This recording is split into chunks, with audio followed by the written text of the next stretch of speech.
This is actually really an unbelievable day. I'm so humbled to be here, to be surrounded by some of the greats that ever played this game. I mean, guys you see on TV, guys you read about and all that, and I'm standing up here and kind of sitting in the background just watching and just trying to figure out what's really going on. Runner goes to third. Here's Oliver's throw in the dirt. Bagwell steals it. He's a 30-30 man. It's the biggest thing for me is what was between my ears. Deion Sanders at the wall, and Bagwell has his first Major League home run.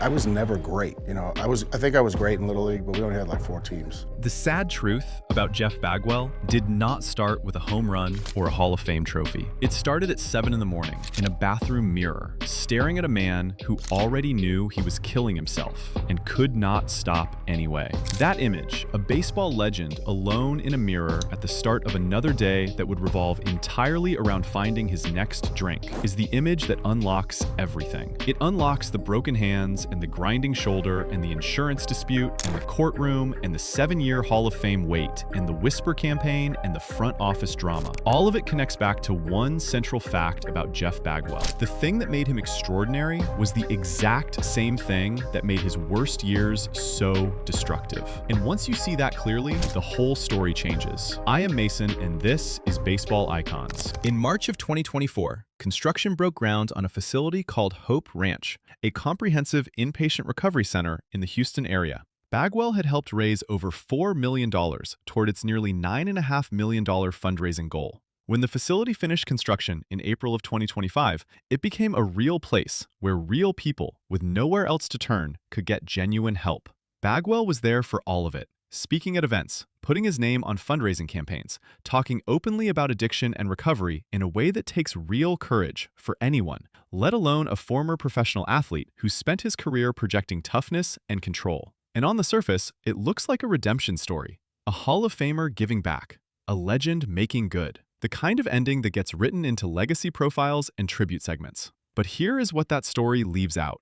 Hope Ranch exists because Jeff Bagwell spent 7 years of his retirement in the grip of a severe alcohol addiction that he could not break through willpower alone. It exists because a Harris County courtroom dragged his private battle with alcoholism into public view during someone else's divorce trial before he had ever spoken a single word about it publicly. It exists because rock bottom turned out to be a very real destination, and he arrived there completely and without a safety net. The ribbon cutting is real, and the good work is real, but you cannot understand the ribbon cutting without understanding everything that came before it, and that is a much darker and more complicated story than the one being celebrated in the press releases. So if you came here looking for a clean and comfortable tribute to a baseball legend, this is simply not that kind of video. This is the sad truth. So let us go back to where this actually begins. Jeffrey Robert Bagwell was born on May 27, 1968, in Boston, Massachusetts. He grew up a Red Sox fan in his hometown, which is the kind of detail that sounds like the setup for a perfect baseball story. Local kid gets drafted by his favorite team, makes it to the big leagues, plays in front of his own people, wins everything. That is how it was supposed to go. Life in baseball rarely cooperates with how it was supposed to go. And if you are enjoying this breakdown so far, take a second and hit the hype button to give this video some hype. It genuinely helps other people find stories like this one, and it costs you nothing. In the 4th round of the 1989 amateur draft, the Red Sox selected Bagwell out of the University of Hartford. He was a third baseman, an infield prospect with solid contact skills, but nothing that screamed future superstar. He was a guy you drafted and hoped would develop. Then, in 1990, the Red Sox traded him to the Houston Astros for a relief pitcher named Larry Anderson. Anderson pitched 14 games for Boston before leaving as a free agent. Bagwell became one of the most dominant first basemen in the history of the sport. Decades later, that trade is still held up as one of the most embarrassing misreads of talent in baseball history. But at the time, nobody knew. Bagwell himself did not know. He was just a prospect being moved across the country to a city he had not imagined calling home.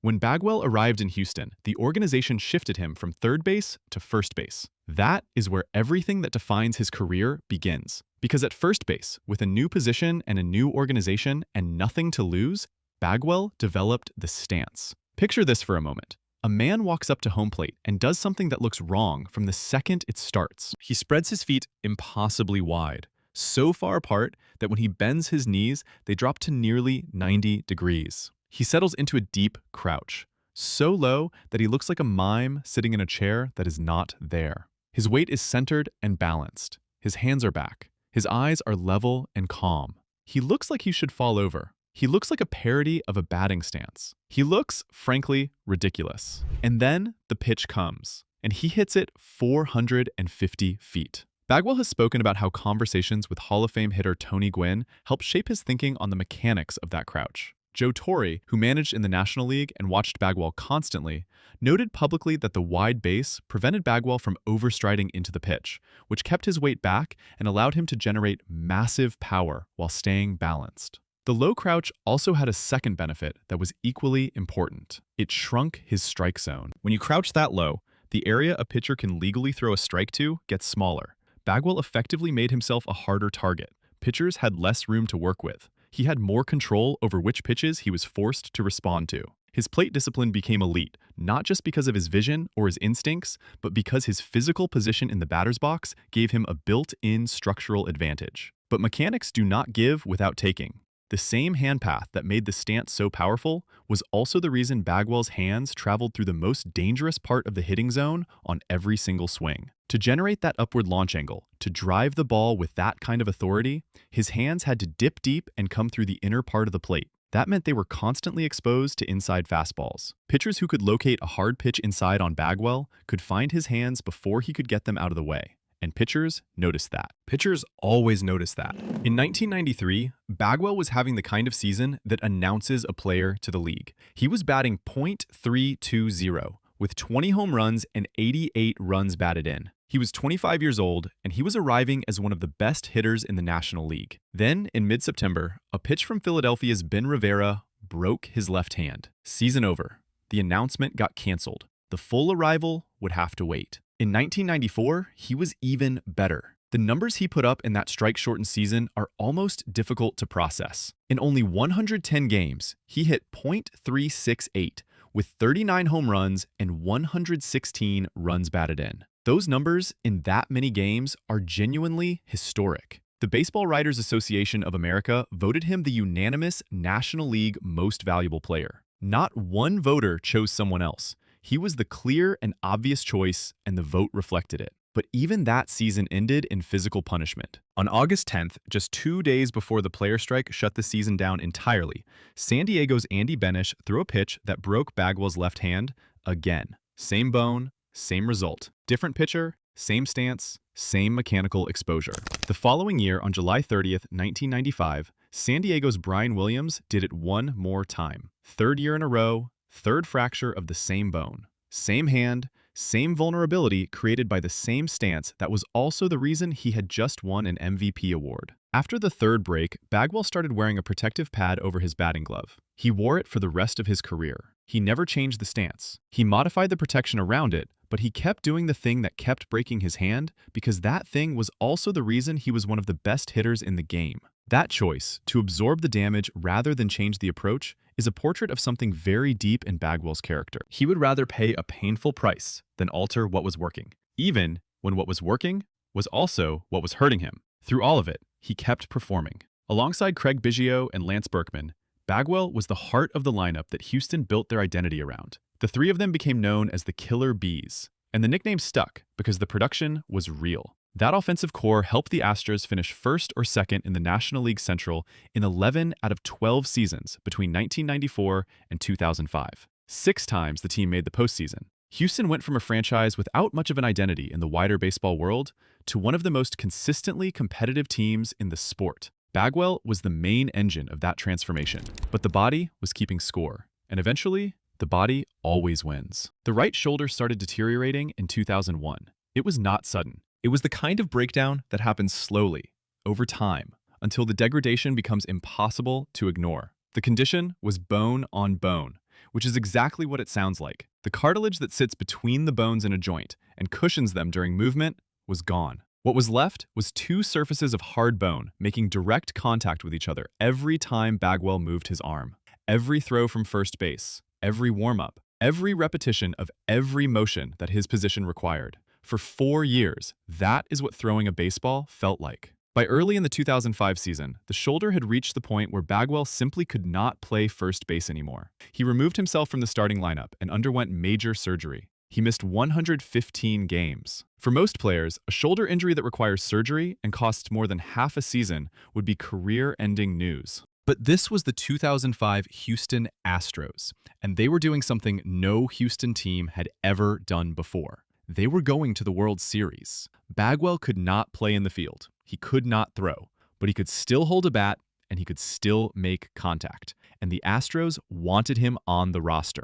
He returned in a limited capacity, pinch hitting when the lineup called for it. And on October 2nd, 2005, in the 7th inning of Game 4 of the World Series, Jeff Bagwell walked to the plate as a pinch hitter and grounded out. That was his last at-bat in professional baseball. 15 seasons, one of the greatest careers in the history of the first base position, and the final moment of it was a grounder to the infield in a World Series his team would lose. It would have been a fine ending, painful and incomplete as it was, if what followed had been cleaner. It was not. In January of 2006, the Houston Astros filed an insurance claim to recoup approximately $15.6 million of the $17 million they still owed Bagwell under the final year of his contract. To collect that money from the insurance company, the Astros had to prove that Bagwell was physically incapable of playing professional baseball. This put the team and their franchise cornerstone in a publicly adversarial position.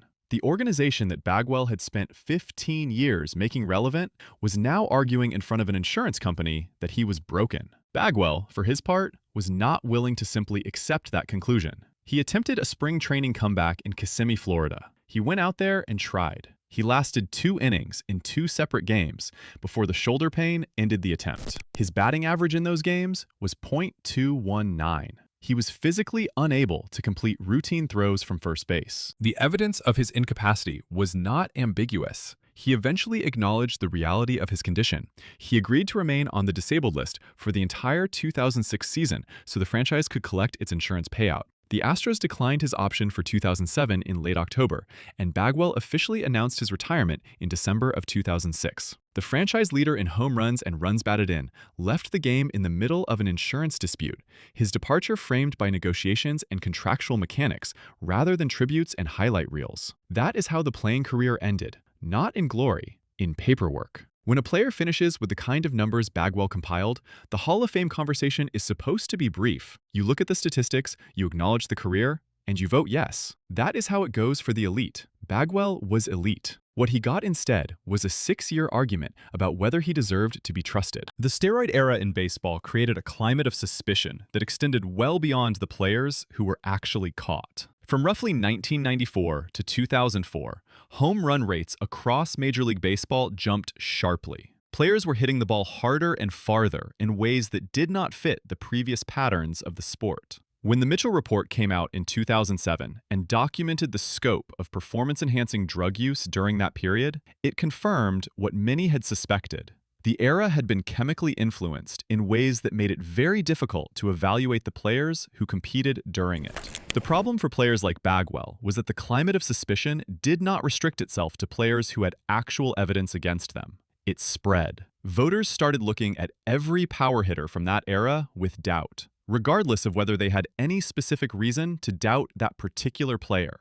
Jeff Bagwell never failed a drug test. He was never named in the Mitchell Report. No credible witness ever testified that they had seen him use banned substances or that he had ever discussed it with them. By every official measure, his record was clean. But none of that stopped the whisper campaign. Critics pointed to the way his body had changed from his minor league days to his peak years. He had gotten bigger, more muscular. They noted that he had gone from a modest, contact-oriented prospect to one of the most powerful hitters in the league. This kind of development is not unusual in baseball, where players spend years in professional training programs designed specifically to build strength. But it looked suspicious to some voters, and in that climate, looking suspicious was enough. Then there was the Ken Caminiti factor. Caminiti was Bagwell's teammate, a third baseman who had won an MVP award of his own and who later confessed openly to using steroids. Caminiti did not confine his confession to his own use. He claimed that approximately 90% of the players in that clubhouse and across the league were using performance-enhancing drugs.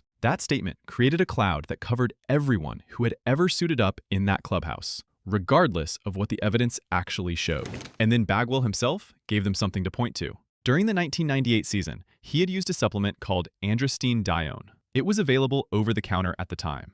It was not banned by Major League Baseball until 2004.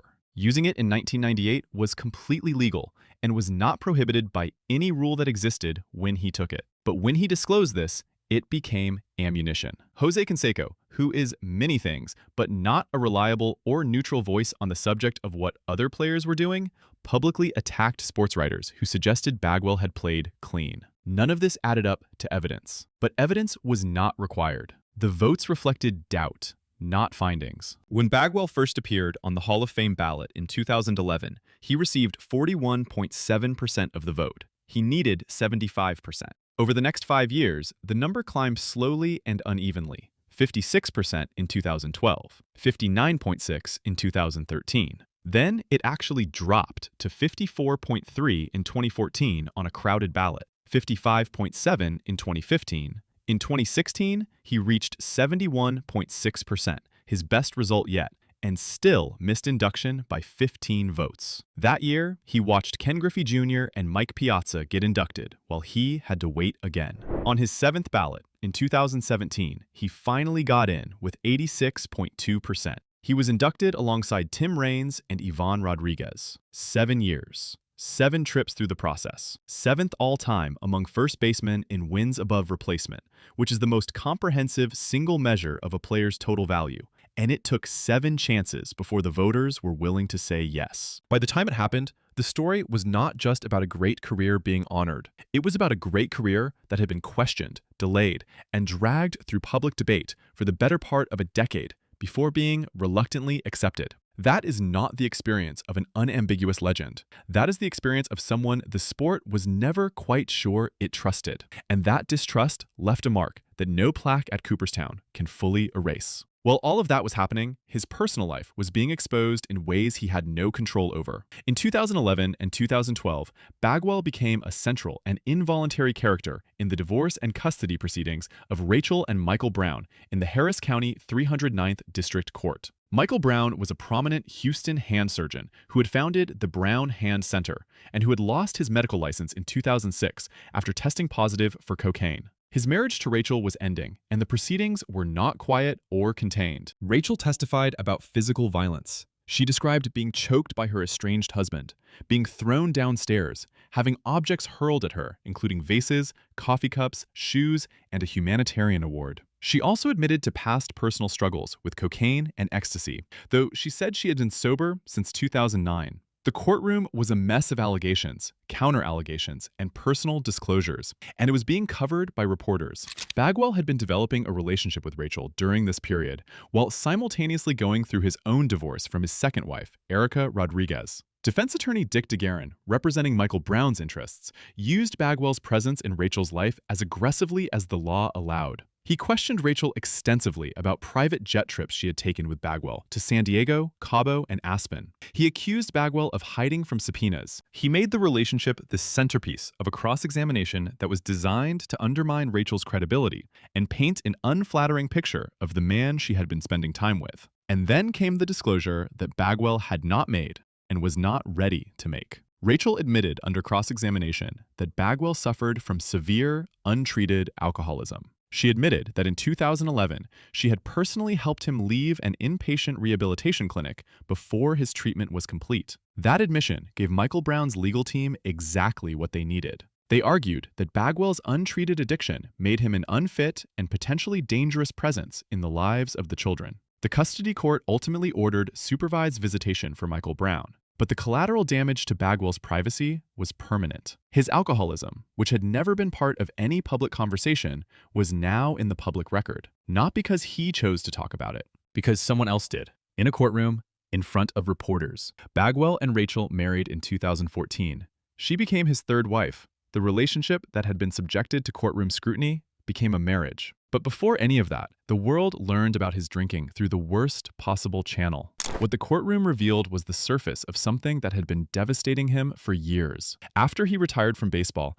Bagwell battled active, severe alcoholism for approximately 7 years. The way he has described the experience is plain and does not soften the reality. He has said that his entire life revolved around locating his next drink, from the moment he woke up to the moment he fell asleep. He has described standing in front of the bathroom mirror at 7 in the morning, looking at his own face, knowing with complete clarity that he was in the process of dying, and being physically incapable of not drinking anyway. Not because he wanted to destroy himself, because his body had reached the stage of dependence where stopping was not a choice his willpower could make for him. As an elite professional athlete, his first instinct was the only instinct he had been trained to use: willpower. Mental toughness. The belief that if you want something enough and you push hard enough, you can overcome any obstacle. That approach had built his career. It had carried him through 3 broken hands and a bone-on-bone shoulder, and 6 years of Hall of Fame rejection. Why would it fail now? Because addiction is not an obstacle that more determination can remove.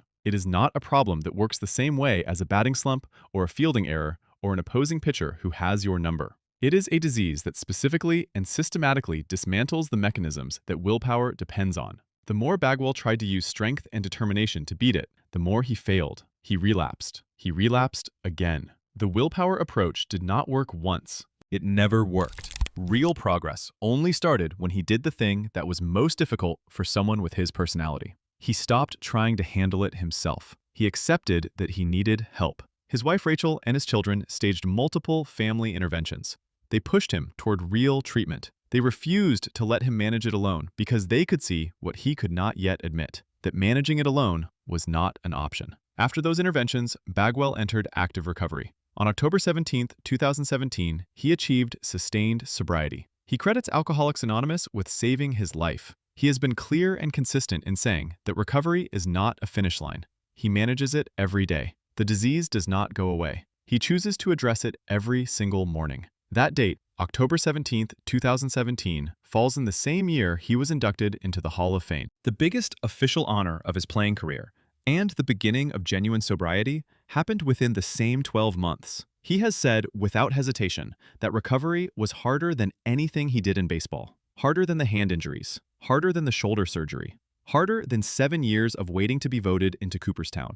The Hall of Fame required playing well and waiting for recognition. Sobriety required dismantling the beliefs about himself that he had built his entire identity around. Once he was sober, he looked at the resources that had been available to him and recognized something that is not comfortable to sit with. He had money. That money had given him access to private treatment facilities that most people could never afford. The structural inequality of addiction recovery is real. If you are wealthy, you can buy your way into quality care. If you are not, you take what is available, and what is available is often inadequate or non-existent. That recognition became his purpose. His first major public step was speaking at the annual fundraising luncheon for Archway Academy, Houston's only specialized school designed specifically for teenagers who are navigating recovery from substance abuse. During a virtual conversation with board member Randy Lack, Bagwell disclosed his alcoholism publicly for the first time. At that same event, he witnessed a ceremony called Walk the Line. Teenagers in recovery were asked to step forward if they had attempted suicide due to substance abuse and mental health challenges.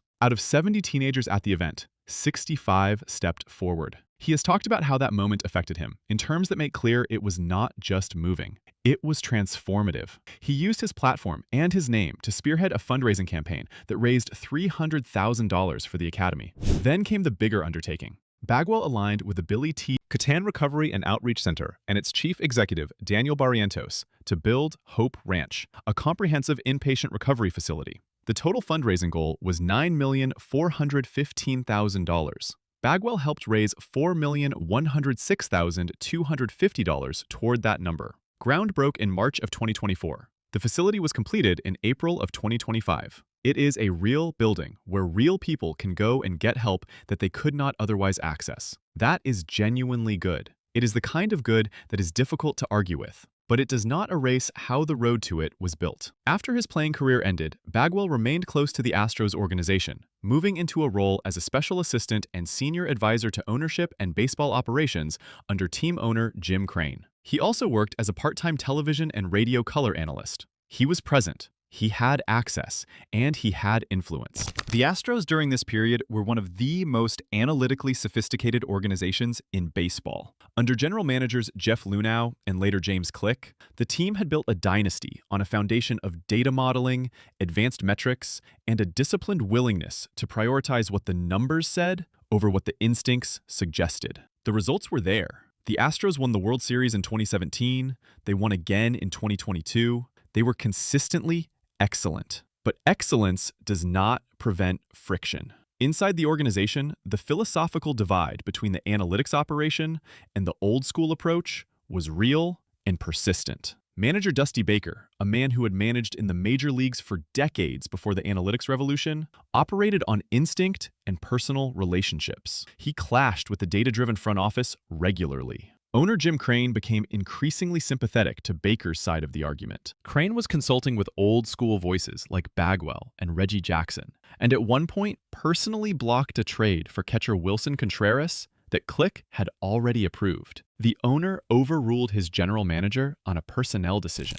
After the 2022 World Series championship, the tension broke. Crane offered Click a one-year extension, which is an unusual and frankly insulting offer to make to the general manager of a championship team. Click rejected it and left. His assistant, Scott Powers, left with him. The analytical leadership that had built the dynasty was gone. Bagwell publicly supported the move. He said, "The numbers cannot explain everything." He said, "The game is played by humans, not computers." He argued the front office had tilted too far toward models and lost track of chemistry, scouting, and what players actually experience inside a clubhouse. For someone whose Hall of Fame case had ultimately been made partly by advanced metrics, showing his career wins above replacement ranked 7th all-time among first basemen, there was something a little ironic about Bagwell becoming the loudest old-school voice in the room, pushing back against numbers-driven decision-making.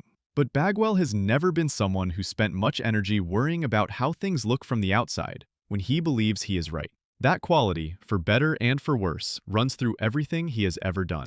With Click gone, Bagwell's advisory influence increased noticeably. He pushed the front office to sign Jose Abreu, a first baseman with a strong offensive track record. Independent analysts and outside observers warned consistently that signing a 36-year-old hitter to a multi-year deal carried significant regression risk. That is not a novel or controversial observation. Older hitters decline. The data on this pattern is clear and consistent. But Bagwell's instinct over numbers philosophy carried the day, and the Astros signed Abreu. Bagwell also pushed, though unsuccessfully, for Brad Ausmus to be hired as general manager. Crane ultimately hired Dana Brown, an executive whose approach leans heavily on traditional scouting, to lead the baseball operation. The organization shifted direction. Whether that shift helped or hurt the franchise is a question that reasonable people answer differently. But Bagwell was a significant force in making it happen. He was not just an advisor with opinions. He was an advisor with influence over personnel decisions and organizational philosophy. And he used that influence to move one of baseball's most successful recent operations away from the approach that had made it successful. Here is where all the threads come together. And it is worth slowing down here because this is the part that most coverage of Bagwell either skips over or gets wrong. Jeff Bagwell sat in an invisible chair at the plate for 15 years and broke his own hand 3 times rather than change a stance. That was also the reason he was great. He played through 4 years of bone-on-bone shoulder pain rather than step away early. He spent 7 years trying to beat alcoholism through willpower before accepting that willpower was the wrong tool for the job. He spent 7 years on the Hall of Fame ballot rather than disappear from the sports conversation. He spent his post-career years in a front office battle arguing that human instinct matters more than computer models. Every single one of those chapters has the same DNA, an absolute unwillingness to bend, a conviction that his approach was the right approach, a willingness to absorb punishment, whether physical or reputational or deeply personal, rather than change course. That pattern did not come from nowhere. It came from the same place that produced the stance, the same place that produced the consecutive MVP caliber seasons,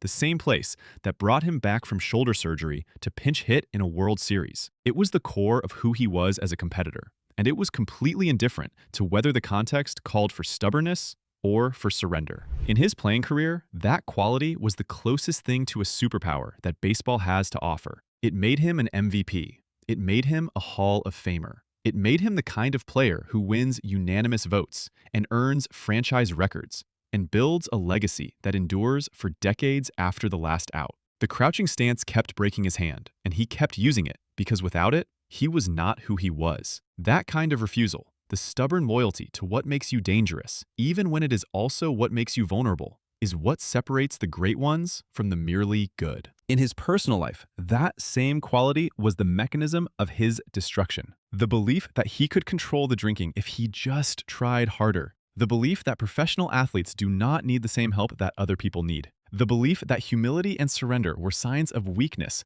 rather than the only path forward. Those beliefs cost him years. They cost him more than years. They nearly cost him everything. And they played out in embarrassing detail in a courtroom that had nothing to do with him, but exposed him anyway. The sad truth about Jeff Bagwell is not that he was dishonest or corrupt or fraudulent. It is not that he cheated his way to records and then cheated the voting process. The sad truth is something more universal and more uncomfortable than any of those things. It is that he was a person who found one mode of being in the world, one approach to every obstacle, and applied it everywhere, regardless of whether it was the right tool. In the contexts where that approach fit, he was extraordinary. In the contexts where it did not fit, the damage was real and public and painful and slow. He came out on the other side. October 17th, 2017 is a real date. Hope Ranch is a real building with real beds and real staff and real people getting help inside it right now. 65 teenagers stepping forward in a gymnasium is a real moment that changed his direction and gave his recovery a purpose outside of himself. The sobriety is real. The advocacy is real. The willingness to stand in public and tell the truth about what happened without softening it into something more comfortable or more flattering is something that deserves genuine respect from anyone who understands how difficult that kind of honesty actually is, especially for someone who spent his whole life defined by toughness. But the story does not begin with the ribbon cutting. It begins with the mirror at 7 in the morning. It begins with 3 broken bones caused by the same flaw, repeated 3 times. It begins with a Hall of Fame case that should have taken 1 ballot and took 7. It begins with a courtroom that announced his secret before he was ready to announce it himself. It begins with the same stubborn fire that lit up every great at-bat of his career, and then turned inward and burned through everything else. Jeff Bagwell is not a cautionary tale. He is not a cautionary tale because he made it. He did the work. He got sober. He built something that helps people who have no one else fighting for them. People who cannot buy their way into private treatment facilities, and who need a community to catch them when the willpower runs out. The good he has done in recovery advocacy is real, and it matters, and it deserves to be said clearly. But he is not a simple hero story either, and he never was. He is something more honest than either of those categories can hold. He is a man who was exceptional in one very specific way, who paid a very specific price for that exceptionalism across every area of his life, and who eventually, after all of it, found a way to convert the damage into something worth building. That is the whole story. The rise and the fractures, the glory and the insurance paperwork, the 7-year wait and the whisper campaign, the courtroom and the clinic, and the morning mirror, and the 7 years it took before October 17th finally arrived. And then, at the end of all of it, a recovery center that opens its doors and says, you are not alone in this, and you do not have to be strong enough to beat it by yourself. Nobody does. That is the whole point. And it took Jeff Bagwell a very long time to truly learn it. If this story hits you in some way, like the video, subscribe to the channel, and leave a comment below about which part of Bagwell's story landed hardest for you. Was it the Hall of Fame delay? The way the courtroom stripped away his privacy before he was ready? The mirror at 7 in the morning? Whatever it was, we want to hear it. We read every comment.